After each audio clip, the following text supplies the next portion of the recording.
വേഗം മനുഷ്യരെ എപ്പോഴും ആകർഷിച്ച ഒന്നാണ്. ഒരു കാലത്ത് ലോകത്തിന്റെ ഒരു ഭാഗത്തിൽ നിന്ന് മറ്റൊരു ഭാഗത്തേക്ക് പോകാൻ ദിവസങ്ങൾ വേണ്ടിവന്നിരുന്നു. പിന്നീട് വിമാനങ്ങൾ വന്നപ്പോൾ ആ സമയം മണിക്കൂറുകളായി കുറഞ്ഞു. അപ്പോൾ മനുഷ്യൻ വീണ്ടും ചോദിച്ചു, ഇതുകൂടി വേഗത്തിൽ പോകാൻ കഴിയില്ലേ? അങ്ങനെയാണ് സൂപ്പർസോണിക് യാത്രയുടെ തുടക്കം. ശബ്ദത്തിന്റെ വേഗത്തേക്കാൾ വേഗത്തിൽ പറക്കുന്ന വിമാനങ്ങൾ ലോകത്തെ തന്നെ അടുത്താക്കി. കോൺകോർഡ് എന്ന വിമാനമാണ് ഈ സ്വപ്നം യാഥാർത്ഥ്യമാക്കിയത്.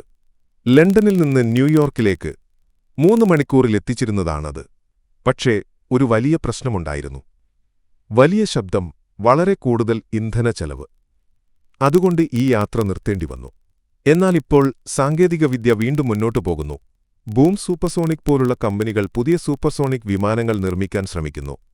കുറഞ്ഞ ശബ്ദം, കുറഞ്ഞ ചെലവ്, കൂടുതൽ സുരക്ഷ, ഇവയെല്ലാം ലക്ഷ്യമാക്കി പുതിയ തലമുറ വിമാനങ്ങൾ വരുന്നു.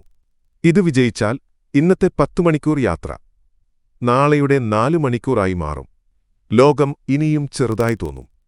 ഭാവിയിൽ ഒരു രാജ്യത്ത് പ്രഭാതഭക്ഷണം കഴിച്ച് മറ്റൊരു രാജ്യത്ത് ഉച്ചഭക്ഷണം കഴിക്കുന്നത് സാധാരണ കാര്യമാകും. സൂപ്പർസോണിക് യാത്ര ഇത് ഒരു സാങ്കേതിക വിദ്യ മാത്രമല്ല, മനുഷ്യന്റെ വേഗത്തിലേക്കുള്ള അവസാനമില്ലാത്ത ആഗ്രഹത്തിന്റെ കഥയാണ്.